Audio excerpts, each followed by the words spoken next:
सृष्टि की रचना आखिर कैसे हुई? हम सबने कभी ना कभी ये सोचा है ना? तो आज के इस गहन विश्लेषण में हम एक बहुत ही दिलचस्प और काफी जटिल कॉन्सेप्ट पर बात करने वाले हैं, जिसे सृष्टि रचना कहा जाता है।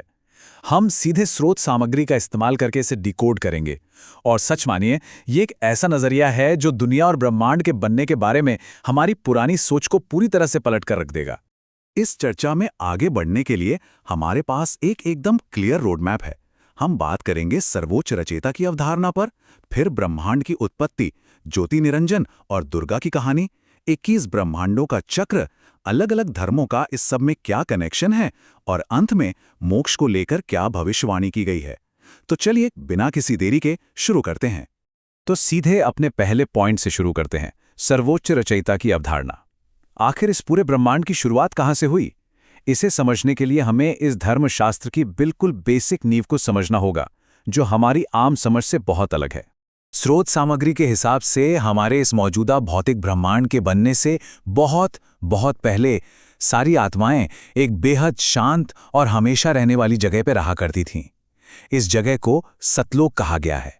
जरा सोचिए, एक ऐसी परफेक्ट जगह जहां कोई बीमारी नहीं, कोई दुख नहीं, यहां तक कि मृत्यु भी नहीं, बस हर तरफ एकदम परमानंद। और यहीं पर कहानी में एक बहुत बड़ा ट्विस्ट आता है। ये ग्रंथ संत कबीर जी के बारे में हमारे आम नजरिए को पूरी तरह से बदल देते हैं। मतलब उन्हें सिर्फ 15वीं सदी के एक रहस्यवादी कवि या जुलाहे के तौर पर नहीं देखा गया है, बल्कि उन्हें कबीर देव बताया गया है, यानी संपूर्ण सृष्टि को चलाने वाला सर्वोच्च ईश्वर, एक ऐसी सत्ता जो इस ब्रह्मांड में किसी भी और चीज के बनने से पहले बिल्कुल अकेली मौजूद थी। काफी दिलचस्प है ना? अब आते हैं अपने दूसरे भाग पर, जो है ब्रह्मांड की उत्पत्ति। चलिए देखते हैं कि कालानुक्रम के हिसाब से, यानी स्टेप बाय स्टेप, ये पूरी कहानी आगे कैसे बढ़ती है। अगर हम कबीर सागर की टाइमलाइन को देखें तो ये एकदम किसी महाकाव्य जैसी लगती है। शुरुआत होती है सर्वोच्च ईश्वर के बिल्कुल अकेले होने से।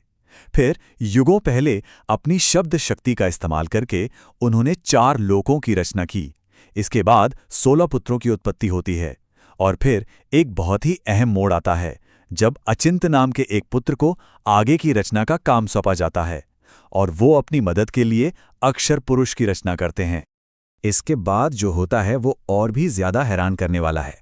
शिक्षाओं में बताया गया है कि अक्षर पुरुष मानसरोवर नाम की जगह पर एक बहुत लंबी नींद में चले जाते हैं। तब कबीर उस जल से एक ब्रह्मांडीय अंडा बनाते हैं और उसमें एक आत्मा डाल देते हैं। अब होता क्या है कि उस अंडे की गड़गड़ाहट से अक्षर पुरुष की नींद अचानक टूट जाती है। वो गुस्से में आकर उस अंडे को ही फोड़ देते हैं, और बस उसी टूटे हुए अंडे से जन्म होता है ज्योति निरंजन का, जिन्हें काल भी कहा जाता है। यहीं से सब कुछ बदलने वाला था। यहीं से हम अपने तीसरे हिस्से में पहुंचते हैं, ज्योति निरंजन और दुर्गा का उदय। देखा जाए तो स्रोत के अनुसार यहीं से हमारे इस ब्रह्मांड की कहानी में एक बहुत बड़ा और डार्क टर्न आता है। स्रोत सामग्री काल को एक तरह से मुख्य विरोधी के रूप में पेश करती है। एक ऐसा शासक जो सर्वोच्च ईश्वर से अलग होकर अपना खुद का एक अलग राज बनाना चाहता था। और इसके लिए उसने क्या किया? उसने 70 युगों तक बहुत ही घोर तपस्या की, जिसके फलस्वरूप उसे 21 ब्रह्मांड मिल गए। लेकिन काल एक ऐसी सत्ता बन गया जो आत्माओं को जन्म और मरण के इस अंतहीन चक्र में फंसा कर रखता है। और सबसे डरावनी बात, ग्रंथों के अनुसार उसे हर दिन 1 लाख आत्माओं को खाने का श्राप मिला हुआ है। तो फिर हम इंसान इस पीड़ा में फंसे कैसे? बताया जाता है कि ये सब तब शुरू हुआ जब कुछ आत्माएं काल की तपस्या से प्रभावित हो गईं और उन्होंने अपनी मर्जी से सतलोक छोड़ने का फैसला कर लिया। जो सबसे पहली आत्मा इसके लिए राजी हुई, उसे दुर्गा या प्रकृति देवी का रूप दिया गया। लेकिन बाद में काल की बुरे बर्ताव की वजह से काल और दुर्गा दोनों को हमेशा हमेशा के लिए सतलोक से बाहर निकाल दिया गया, सीधे इन 21 ब्रह्मांडों में। और यहीं हमें हमारे चौथे भाग की तरफ ले जाता है, 21 ब्रह्मांडों का मैट्रिक्स, या कह लीजिए पुनर्जन्म का एक ऐसा जाल जिससे निकलना बहुत मुश्किल है। आइए देखते हैं कि कैसे ये सब काम करता है। यहाँ पर स्रोत सामग्री में हमारे नजरिए में एक बहुत बड़ा बदलाव देखने को मिलता है। आमतौर पर हम हिंदू त्रिमूर्ति यानी ब्रह्मा, विष्णु और शिव को ब्रह्मांड का सर्वोच्च रचयिता मानते हैं, लेकिन इन ग्रंथों में उन्हें काल और दुर्गा के बेटों के रूप में दिखाया गया है।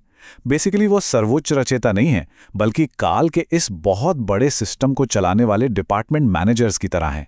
काल के इस विशाल मैट्रिक्स को बिना किसी रुकावट के चलाने के लिए दुर्गा ने अपने इन 3 बेटों को अलग अलग विभाग बांट दिए। ब्रह्मा जी को रजोगुण के साथ रचना का काम मिला, विष्णु जी को सतोगुण के साथ पालन पोषण का जिम्मा दिया गया और शिव जी को तमोगुण के साथ संहार का काम सौंपा गया। और ये सब इसलिए किया गया ताकि आत्मा इसी चक्र में पूरी तरह से उलझी रहे। अब जब हम ये सब सुनते हैं तो दिमाग में एक बहुत ही लाजमी सा सवाल आता है, अगर इंसान इस जन्म मरण और दुखों के चक्र में पूरी तरह से फंसा हुआ है तो क्या इससे बाहर निकलने का कोई चांस है भी? क्या इस जाल को तोड़ने का कोई रास्ता है? इस सवाल का जवाब हमें हमारी चर्चा के 5वें हिस्से में मिलता है, विश्व धर्मों का संश्लेषण। मतलब क्या दुनिया भर के अलग अलग धर्मों में कोई एक ही मूल सत्य छुपा हुआ है? चलिए पता लगाते हैं। यहाँ स्रोत सामग्री एक बहुत ही बड़ा दावा करती है। इसके मुताबिक दुनिया के जितने भी प्रमुख धार्मिक ग्रंथ हैं वो सब गुप्त रूप से एक ही सर्वोच्च सत्ता की तरफ इशारा कर रहे हैं।